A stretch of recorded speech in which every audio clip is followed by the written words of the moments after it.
Hello, it's Jane here. I'm up at the allotment on a rather chilly but glorious November afternoon. In fact, as I speak, the sun, I've just got it in my eyes, the sun is just starting to dip over there, and it's only just past 2 o'clock in the afternoon, so I'm hoping I'm going to get this done in time, because today I'm going to be talking about garlic. I've decided to sit in the very small patch of sun that is rapidly waning, if a sun can wane, over there, as I say, just to try and keep a bit warm. I've got loads of layers on, but serves me right. I'm far too late in the day in many ways, but do not fear, it is not too late to sow your garlic, to plant your garlic here in the UK. Really, ideally, I would have got this in September, but things being what they are and life being what it is, other things got in the way, so it's not going in till now. But I'm determined. It's going to rain for the next few days, so I'm determined to get this in and give it a head start. So what I'm going to do, I'm going to plant in the bed that had broad beans in last year, which I know is a really nice soft tilth. Can you have a soft tilth? A fine tilth. I'd left the broad bean stems in there, so they are all rotting down beautifully. It's a raised bed. It's had the broad bean stems chopped down, cardboard. No, it hasn't. Before the cardboard, chicken pellets, broad bean stems, chicken pellets, cardboard, and then topped off with this recycled compost, if you can have recycled compost. When I say that, I mean the compost that comes from the recycling centre up the road. And we're very fortunate, because I know some people, when they've gone to their recycling centre of compost, they've had really bad quality.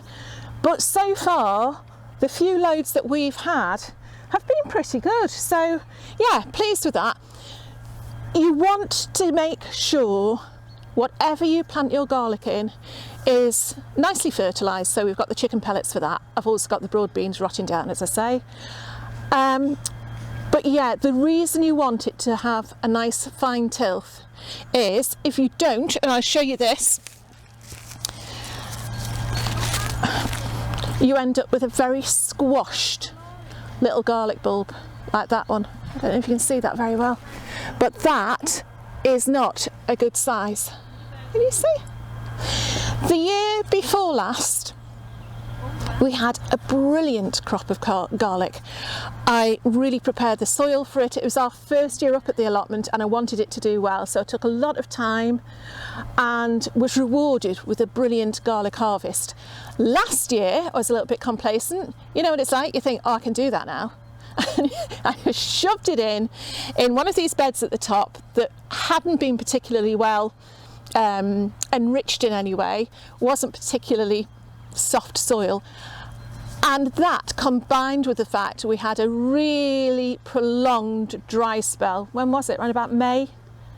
Yeah, around about May time, just meant that the poor old little bulbs didn't get a chance to swell, didn't have the space to swell, and to be honest, just gave up. And we got these little weedy garlic that were really disappointing. So, in the way that us gardeners do, the good thing about that is it makes you think, right, okay, I'm going to try really hard again this year, because I want garlic again next year. I'm not going to give up. If I gave up, I don't know. That's like not the point of gardening. The thing is, we eat garlic, so it's one of our staple things to have in the food cupboard, so it's a brilliant thing to grow. So I've got a variety. I know a lot of people send off for their garlic. I've got some that I sent off for. In fact, I'll show you that first. This, it just still looks like garlic to you, doesn't it? It does to me as well. It's called, I think it's called Porcelain Music. Now, I know Paul Savadon is, he's planted his already, and his is shooting already, but this is a new variety to me. I've got to be honest, I haven't looked up whether it's soft neck or hard neck, but I'm going to get it in anyway. I sent off for that because I was interested in the variety. But the other lots, I went to good old Wilko's and got theirs out of a packet, 3 bulbs for £2 each. So that one's 2 bulbs. And yeah, I just thought I'd give them a go. I've used the Wilko's garlic before, they're absolutely fine. So I've got those, so I've got some online, I got some from the shop, and I was given this wonderful, wonderful one. It's almost like an elephant garlic. In fact, it might well be. It's about the size of one, but this is particular one from Canada. Okay, so we're just going to call it Canadian garlic. But yeah, I will be planting that the same as the other garlic, but I'll be treating it as an elephant garlic. Okay, so they're my varieties. I've got Canadian garlic, I've got music, and from Wilko's, I've got Casablanca, which is a hard neck, and Germador, which is a soft neck. Just before I go on though, the difference between the hard neck and soft neck, and I used to think, oh, what's the difference going to be? Your hard neck will get a scape on it, and when I say a scape, it'll have like a hard core that will grow up through the middle, just like all garlic. So you see this thing, the leaves growing up, and then from that you have a stem that will grow up, and if you can see from this one, at the end of it, it gets like a little flower casing, and that is your scape. Now, as with anything, if you leave that to flower, all the energy will go into the flower, as you can see, which is what we did, and your garlic will just give up the ghost because it's done its job, it's providing the energy for the flower. So what you want to do is clip that off, not all the leaves, but just clip the flowering stem off as soon as you see it. Usually they're quite curly, and let your energy go back into the bulbs. However, if you wanted to, oh, this is where I haven't thought this through, you could leave the scape on because it will produce, can you see? The flower will produce these teeny tiny bulbils, and you can plant those. They will become fuller cloves next year, and then plant them as a regular clove, and the following year you should get another garlic bulb. So it's a 2-year process. It's like if you take the scapes off your elephant garlic or anything, you then have to wait. You have to plant for those to develop for a year and then use them like regular whatsy doodles. What do you call them now? What do you call them? Cloves. Cloves, that's it. Right, okay. So, your hard neck gets a scape. Don't worry, you're not going to waste it. That was a good one. You're not going to waste it if you clip it off. You can chop it up and use it in cooking. Absolutely delicious in salads and dressings. You can make pesto, all sorts. Anything else that you would do with like a green herb, use it like a green herb. Okay, so that's your hard neck. The drawback with a hard neck, it's usually a stronger flavour, I believe, but it doesn't store as well as your soft neck. I've got to be careful not to get these mixed up. Your soft neck variety, and in my case this is Germador, plain. Oh, it's a little one of those ones. Oh no, it's not, it's a helicopter. I thought it was one of those paragliders going by. We get loads of those around here. I'd love to do it, you know. Hello. Anyway, yeah, my Germador, that is a soft neck one. Slightly milder flavour, but they will store for much, much longer. I mean, when you think that's a hard neck, for what it is, it's still usable. And we pulled that up April, May, probably before that, and it's still going strong, it's fine. So, but these, yeah, if you're looking for something to store, get your soft neck in. Right, what do we do now, Jane? I'm going to show you. Okay, I think you can tell by that sun over there that this is going to be a bit of a race against time. So let's get these garlic in.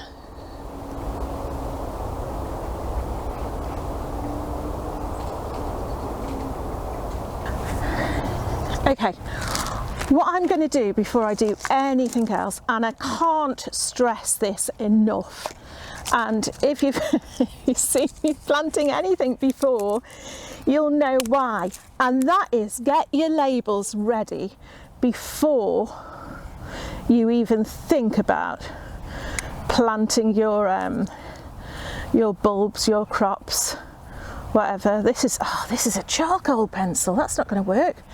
Okay, it will have to do for now. This is how things get mixed up in my allotment.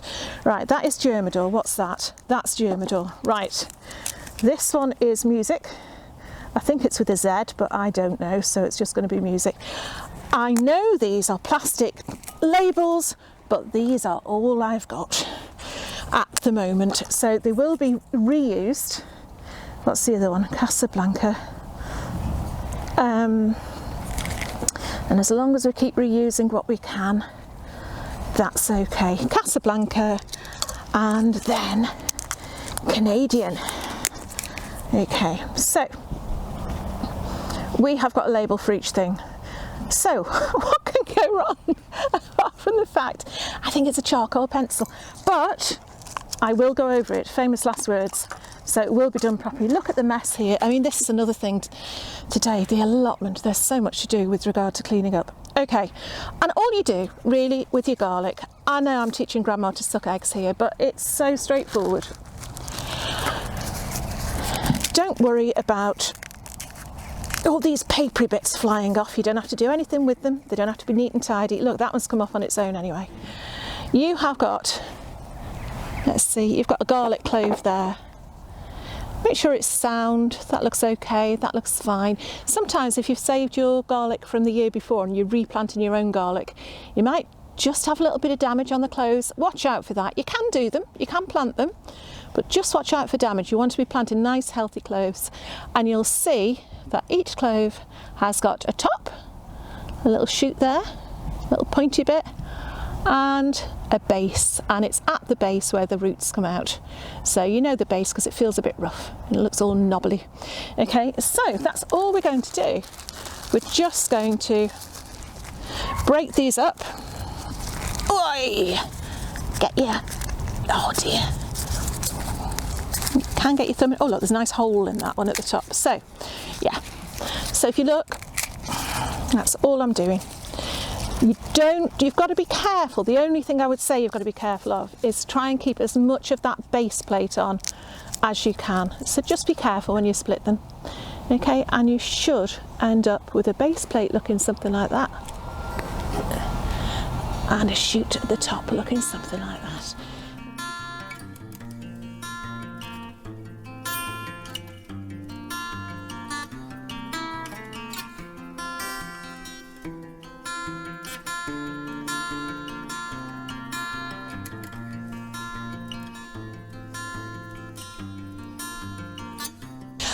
Okay, all there is to sowing garlic. A lot of people are put off because they might not have grown it before, or it seems complicated, it's not straightforward seeds. It could not be easier. As long as you've got your garlic clove the right way around, remember, base plate goes in first, that's the bottom, little shoot goes at the top, that's it, that's all you need to know. And by any rule of thumb, if you're planting bulbs, you want to really be going the full depth of the bulb. So in this case, you're going to go about 1 inch deep.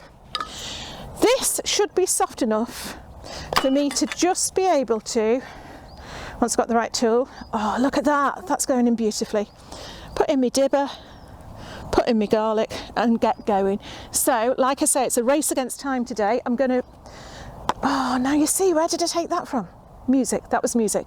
I'm going to count how many I've got. This is the music. Thank you for the music. 1, 2, 3, 4, 5, 6, 7, 8, 9, 10, 11, 12, 13, 14, 15, 16. I'm going to save those ones, right? 16 holes. This is how I'm going to do it. 1. You want them to be about 6 inches apart, but really, there's no real law to it. Oh look, that one comes in quite nice actually. 1, 2, 3, 4. 1, 2, 3, 4. My lovely, lovely straight lines. I don't want it to go too deep. It's not like planting leeks. You want the garlic to be able to find the surface of the soil. 1, 2, 3, 4, and here I go. This is where I fall over. Face full of mud. Oh, dearie, dearie Jane. I really should change the name of the channel to lastminute.com, shouldn't I? Right, in it goes. 2, 3, 4, they're the right way up, 5. See how much quicker this is doing it all the holes at once and then popping these in, as opposed to doing a hole, planting, doing a hole, planting, doing a hole, planting. Okay, that is, oh, that was upside down. You know what, if you do accidentally put them upside down, plants are clever little things. They'll find the right way around. That's it, that's the music in. So, label, I'm going to put it, where can I put it? I'm going to put it here. Okay, and I'm not even going to rake those over yet until I've done the next one. So I'm just going to do exactly the same for the next 3 varieties. So I'll do my Germador, my Casablanca and the Canadian garlic right at the end there. And I'll come back to you when it's done. How easy is that?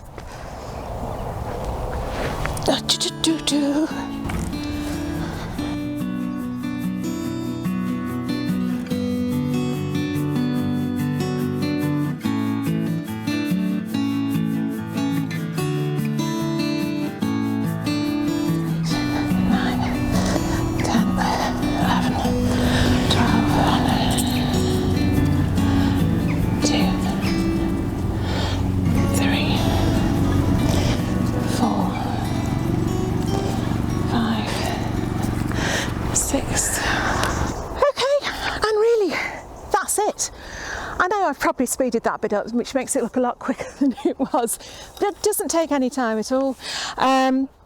You'll have noticed for the large garlic, the elephant style garlic at the end, I had to use a hand trowel instead of the dibber, because obviously the bigger cloves you've got to make bigger holes because you're going to get bigger bulbs at the end of it. But all there is to it now is to make sure you've labelled them. The soil was nice and damp to begin with. That's something else I would have said had I been doing it and we'd had a few dry days. I would have watered the soil beforehand just to help the cloves make contact with the soil and the roots get going. But this is nice and damp to begin with. In fact, you know, if it wasn't so late in the day, I probably would water this in anyway, but we are due for rain tomorrow, so I'm going to let nature do its job. But that's it, that's the beauty of just doing the holes first and the popping them in. You know what I should have done, and I might still do, because I don't know if you noticed, I've got quite a few little cloves left because I've just used the big ones. I might put them in a pot. Well, you can do them in a pot anyway, you can put them anywhere. I've got room here to do some more. But put them in upside down, put one in upside down and one the right way around, just see what happens. That'd be interesting. Or it might not be, but it's anything's worth a go. I said to someone the other day on the Facebook page, they asked a question. I said, just have a go. People are so frightened of getting things wrong. But really, the best way of learning, because everything's slightly different, what one gardener does doesn't necessarily work for the next one. Experiment, have a go, have fun with what you're doing. You know, if you're really desperate for something to work, okay, you might want to do some research. But the long and short of it is, our job is to put things in the ground, look after them, and they'll grow. That's what I said last time when I put the garlic in and we got a terrible, terrible harvest. But fingers crossed, most time it works. And you learn along the way. A couple of things to say though before I go. The sun has actually disappeared behind the cloud there. So, I don't know if you can see me at all. I can just about see the little frame on the camera, so I think I'm okay. If you wanted to use garlic as a companion plant, best thing to grow garlic with, and anything from the onion family, is with carrots. Now obviously it's far too late in the year to sow carrots now, but I've said before, the smell of the garlic confuses the little carrot fly, and likewise the smell of the carrots as you pull them confuses the onion leaf miner, which can devastate your crops. If you're not careful, you'll notice your crop looks fine until you cut into it, and then you realise it's actually burrowed into the inside of your onion between the layers, or your leek or your garlic, so keep an eye out for those. If you're really worried about something like that, you can cover your crops The leaf miner is mostly active around about April and September. So we've got a while yet before we're, when I say that's in 2 lots, that's in April and in September. So we're past that now. I'll think about it again around about April, see what the garlic looks like. But yeah, so grow it and use the smell as some sort of, the neighbours shouting at me now, use the smell as a deterrent, okay? Do not though think that it's going to go alongside everything. Don't plant it alongside your strawberries. Don't plant it alongside your beans. There's something else as well. Oh, asparagus, my gorgeous asparagus. I don't want anything to upset that. Don't plant it alongside that. There's something in the garlic that will stunt their growth. Okay, but as it is, I've got this lovely healthy bed. I have got a line at the top of the bed there from my angle, bottom from yours, that I could still put some stuff in. So if I do get a little bit more garlic, and I think I possibly might, I'll put that in there. But really, as I say, I'm pushing it, planting it this late. You really want to start getting it in before the first frosts. So, you know, we've got a little while yet. The frost is what the garlic needs to be able to split. So if you can get it in and give the garlic the chance of having a few good frosts over the winter, you're going to have a better, more developed garlic bulb at the end of it. So yeah, I'm going to leave it there because I'm getting cold and it's getting very, very dark. Do come along and say hello at the Facebook page. It's going great guns, you know. I say it every time, I've got a great community over there. So if you've got any questions or any queries or anything at all, you just want to say hi and see what everyone else is doing, come and say hello. Instagram as well, there's the odd picture there, you know, to show that I do actually come up here between videos, which is just as well because I think it's been about at least 4 weeks since my last one. But yeah, it'd be lovely to see you over there, but I'll put all the links below, okay, so you can just follow one of those up. But meanwhile, take care whatever you're doing. Get outside when you can, enjoy the outside, breathe in the fresh air, okay, and it'll do you the world of good. Okay, but I'm going to say goodbye now because I'm witching. Okay, bye for now.